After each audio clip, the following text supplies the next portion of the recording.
হাইকোর্টে আইনজীবী বেশে মমতা, চোর চোর স্লোগানে উত্তাল জনতা। 3 দিনের সফর শেষে চীন ছাড়লেন ডোনাল্ড ট্রাম্প, উপহার হিসেবে কি দিলেন শি জিনপিং। ফিলিস্তিনি বন্দীদের ওপর যৌন নির্যাতনের অভিযোগ, নিউ ইয়র্ক টাইমসের বিরুদ্ধে ইসরায়েলের মামলা। গোপন সফরের খবর ফাঁস, ইসরায়েলের ওপর কেন ক্ষুব্ধ সংযুক্ত আরব আমিরাত। এবং ঈদ উল আজহার সম্ভাব্য তারিখ জানালো সংযুক্ত আরব আমিরাত, কবে অনুষ্ঠিত হতে যাচ্ছে পবিত্র ঈদ উল আজহা। আসসালামু আলাইকুম দর্শক, আমন্ত্রণ নিরপেক্ষ আজকের বিশ্বের আলোচিত সর্বশেষ সংবাদে আপনাদের সঙ্গে আছি আমি আরিফ আক্তার পুষ্প। দেখছিলেন প্রধান শিরোনাম, এবারে বিস্তারিত। মার্কিন প্রেসিডেন্ট ডোনাল্ড ট্রাম্পের ঐতিহাসিক চীন সফর শেষ হলো আজ।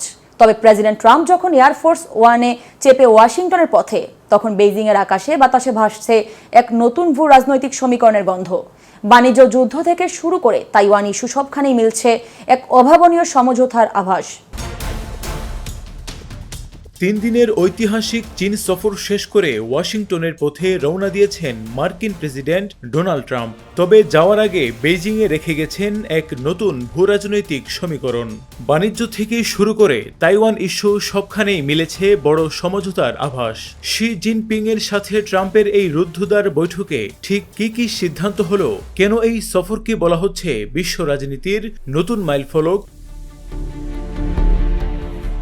ট্রাম্পের এই সফরে সবচেয়ে বড় চমক ছিল বাণিজ্যিক চুক্তি। দীর্ঘদিন ধরে চলা বাণিজ্য যুদ্ধের বরফ গলতে শুরু করেছে। চীন এবার যুক্তরাষ্ট্র থেকে বিপুল পরিমাণ তেল ও সয়াবিন আমদানির ঘোষণা দিয়েছে।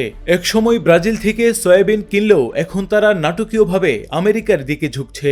এছাড়াও চীনের ক্রেডিট কার্ড বাজারে মার্কিন ভিসা কার্ডের জন্য আরও বড় সুযোগ চেয়েছিলেন ট্রাম্প। এর বিনিময়ে যুক্তরাষ্ট্রের বোয়িং কোম্পানি থেকে 200টি বিমান কেনার বিশাল প্রতিশ্রুতি দিয়েছে বেইজিং।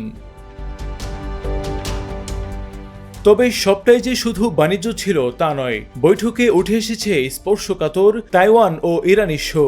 শি জিনপিং ট্রাম্পকে সরাসরি জানিয়েছেন তাইওয়ানকে মূল ভূখণ্ডের সাথে একীভূত করা চীনের লক্ষ্য। এক্ষেত্রে যুক্তরাষ্ট্র বাধা দিলে সংঘাত অনিবার্য। অন্যদিকে ইরানের সাথে একটি টেকসই চুক্তিতে পৌঁছাতে বেইজিং এর সক্রিয় সহযোগিতা চেয়েছেন ডোনাল্ড ট্রাম্প। দুজনই একমত হয়েছেন যে প্রতিদ্বন্দ্বী হওয়ার চেয়ে মিত্র হওয়াই বর্তমান বিশ্বের জন্য সবথেকে বেশি জরুরি। সফর শেষে বিদায় বেলায় ছিল সৌজন্যের ছোঁয়া। প্রেসিডেন্ট শি জিনপিং ট্রাম্পকে উপহার হিসেবে দিয়েছেন বিশেষ চীনা গোলাপের বীজ।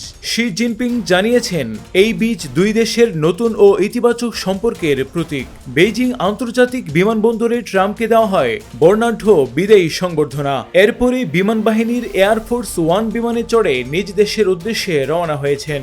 বাণিজ্যিক এই নতুন মোড় বিশ্ব অর্থনীতিতে কি প্রভাব ফেলে সেটাই এখন দেখার বিষয়। নোমান বিন বশির, নিরপেক্ষ। ফিলিস্তিনি বন্দীদের ওপর পরিকল্পিত যৌন নির্যাতনের ভয়াবহ চিত্র তুলে ধরে বিশ্বজুড়ে তোলপাড় সৃষ্টি করেছে প্রভাবশালী মার্কিন সংবাদ মাধ্যম দ্য নিউ ইয়র্ক টাইমস। তবে এই প্রতিবেদনকে মিথ্যা ও ভিত্তিহীন দাবি করে সংবাদ মাধ্যমটির বিরুদ্ধেই এবার মামলা করার ঘোষণা দিয়েছে ইসরায়েল। তেল আবিবের দাবি, তাদের সামরিক বাহিনীকে হেয় করতেই উদ্দেশ্যমূলকভাবে এই বানোয়াট সংবাদ প্রচার করা হয়েছে। ফিলিস্তিনের বন্দীদের উপর ইসরায়েলি রক্ষীদের যৌন নির্যাতন, এই শিরোনামে সম্প্রতি একটি বিশেষ অনুসন্ধানী প্রতিবেদন প্রকাশ করে নিউ ইয়র্ক টাইমস। প্রতিবেদনে বলা হয়, ইসরায়েলের ডিটেনশন সেন্টারগুলোতে ফিলিস্তিনি নারী ও পুরুষ বন্দীদের উপর পরিকল্পিতভাবে যৌন সহিংসতা চালানো হচ্ছে। ভুক্তভোগীদের প্রত্যক্ষ সাক্ষাৎকার এবং বিভিন্ন মানবাধিকার সংস্থার তথ্যের ভিত্তিতে এই রিপোর্ট তৈরি করা হয়। রিপোর্টটি প্রকাশের পর থেকে চরম অস্বস্তিতে পড়েছে বেনিয়ামিন নেতানিয়াহু সরকার। ইসরায়েলের পক্ষ থেকে আনুষ্ঠানিকভাবে জানানো হয়েছে নিউ ইয়র্ক টাইমসের এই খবর সম্পূর্ণ মিথ্যা এবং এটি একটি ব্লাড লাভেল বা ইহুদি বিদ্বেষী প্রোপাগান্ডা। ইসরায়েলের জাতীয় নিরাপত্তা মন্ত্রণালয় জানিয়েছে তারা ইতিমধ্যেই সংবাদ মাধ্যমটির বিরুদ্ধে আইনি ব্যবস্থা গ্রহণের প্রক্রিয়া শুরু করেছেন। তবে আন্তর্জাতিক বিভিন্ন মানবাধিকার সংগঠন দীর্ঘদিন ধরেই ইসরায়েলি কারাগারে ফিলিস্তিনিদের উপর অমানবিক নির্যাতনের অভিযোগ করে আসছে। নিউ ইয়র্ক টাইমসের প্রতিবেদনে সেই অভিযোগগুলোই আরও জোরালোভাবে সামনে এসেছে। ইসরায়েলি ডিফেন্স ফোর্স বা আইডিএফ এই অভিযোগ অস্বীকার করলেও আন্তর্জাতিক মহলে শুরু হয়েছে তীব্র সমালোচনা। নোমান বিন বশির, নিরপেক্ষ। ভারতের পশ্চিমবঙ্গে ভোট পরবর্তী হিংসা নিয়ে মামলা লড়তে নজিরবিহীনভাবে কলকাতা হাইকোর্টে হাজির হলেন সাবেক মুখ্যমন্ত্রী ও তৃণমূল কংগ্রেস নেত্রী মমতা বন্দ্যোপাধ্যায়। তবে সেখানে যাওয়ার পর তাকে পড়তে হয়েছে চরম বিড়ম্বনায়। ভারতের পশ্চিমবঙ্গের রাজনীতির ইতিহাসে এ এক বিরল দৃশ্য। দীর্ঘ সময় মুখ্যমন্ত্রী হিসেবে দায়িত্ব পালনের পর আবারও আইনজীবীর কালো পোশাকে আদালত কক্ষে মমতা বন্দ্যোপাধ্যায়। ভোট পরবর্তী অশান্তি নিয়ে দায়ের হওয়া একটি জনস্বার্থ মামলায় আইনজীবী হিসেবে সওয়াল করতে কলকাতা হাইকোর্টে হাজির হন তিনি। তবে মমতা বন্দ্যোপাধ্যায়ের আদালতে পৌঁছানো মাত্রই উত্তপ্ত হয়ে ওঠে পরিস্থিতি। হাইকোর্টের একাংশ আইনজীবী এবং উপস্থিত জনতা তাকে ঘিরে ধরে চোর চোর স্লোগান দিতে শুরু করেন। তৃণমূল নেত্রীর উপস্থিতিতে আদালতের বার অ্যাসোসিয়েশন এবং আইনজীবীদের মধ্যে শুরু হয় কথা কাটাকাটি, যা এক পর্যায়ে হাতাহাতির উপক্রমে পৌঁছায়। পুলিশের কড়া নিরাপত্তা বলয় থাকা সত্ত্বেও বিক্ষোভকারীদের হঠাতে হিমশিম খেতে হয় নিরাপত্তা বাহিনীকে। অভিযোগ উঠেছে, ভোট পরবর্তী হিংসা নিয়ে সাধারণ মানুষের ক্ষোভের বহিঃপ্রকাশ ঘটাচ্ছে এই স্লোগানের মাধ্যমে।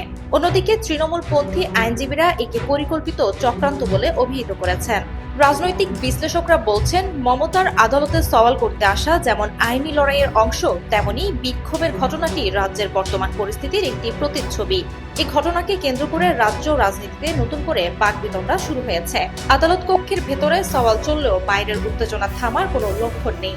শেষ পর্যন্ত এই মামলার রায় এবং মমতার এই নতুন ভূমিকা আগামী নির্বাচনে কি প্রভাব ফেলে সেটি এখন দেখার বিষয়।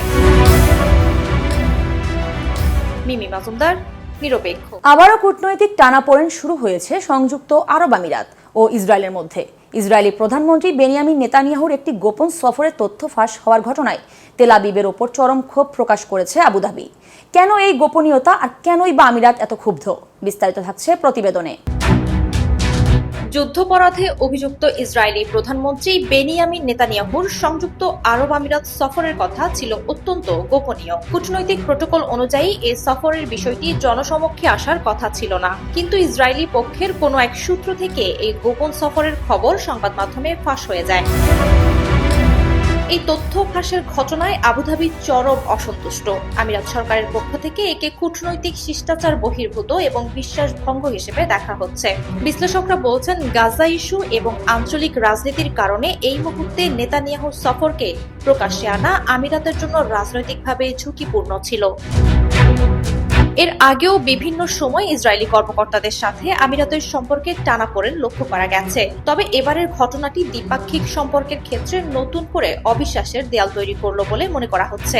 আমিরাত স্পষ্ট জানিয়ে দিয়েছে, এমন অপেশাদার আচরণ কোনোভাবেই কাম্য নয়। কূটনৈতিক নিয়ম অনুযায়ী যে কোনো গোপন বা স্পর্শকাতর সফরের তথ্য উভয় পক্ষের সম্মতি ছাড়া প্রকাশ করা হয় না। আমিরাত মনে করছে, ইসরায়েল অভ্যন্তরীণ রাজনীতির স্বার্থে একতরফাভাবে এই তথ্য ফাঁস করে বিশ্বাসভঙ্গ করেছে।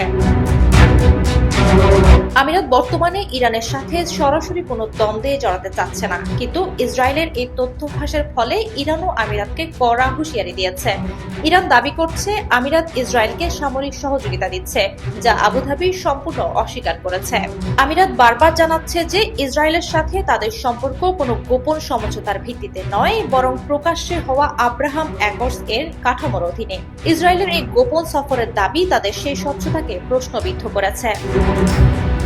ইরানের পররাষ্ট্রমন্ত্রী আরাগচি সরাসরি হুমকি দিয়ে বলেছেন, যারা ইসরায়েলের সাথে গোপন সামরিক আঘাত করবে তাদের চরম মূল্য দিতে হবে।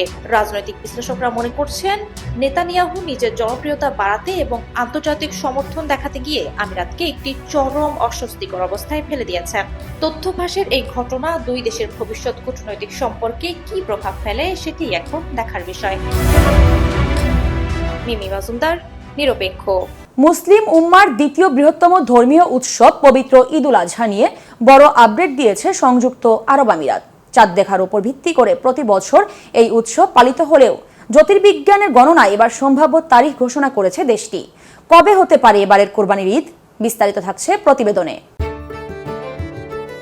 বছর ঘুরে আবারও দরজায় কড়া নাড়ছে মুসলিম উম্মার অন্যতম প্রধান ধর্মীয় উৎসব পবিত্র ঈদুল আজহা। সৌদি আরবের সরকারি ক্যালেন্ডার ও জ্যোতির্বিজ্ঞানীদের গণনা অনুযায়ী এবারের ঈদুল আজহা কবে হতে পারে তার একটি সুনির্দিষ্ট ধারণা পাওয়া গেছে। আগামী 16ই মে সেখানে জিলকদ মাসের 29তম দিন হবে এবং 17 মে হবে জিলকদ মাসের 30তম দিন, অর্থাৎ এবার জিলকদ মাসটি 30 দিনে পূর্ণ হতে যাচ্ছে। সেই হিসাব অনুযায়ী 18 মে থেকে শুরু হবে পবিত্র জিলহজ মাস, আর এর ঠিক 10 দিন পর অর্থাৎ আগামী 27 মে বুধবার সৌদি আরবে পবিত্র ঈদুল আজহা পালিত হবে।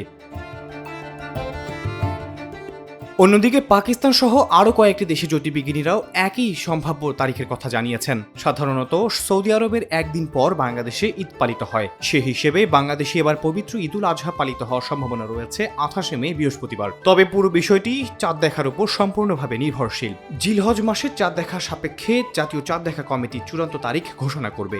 আহমদ ইমতিয়াজ, নিরপেক্ষ।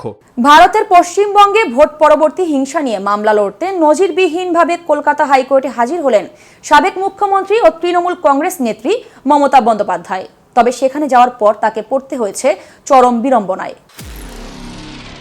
নিরপেক্ষ, সত্য প্রকাশে আপোষহীন।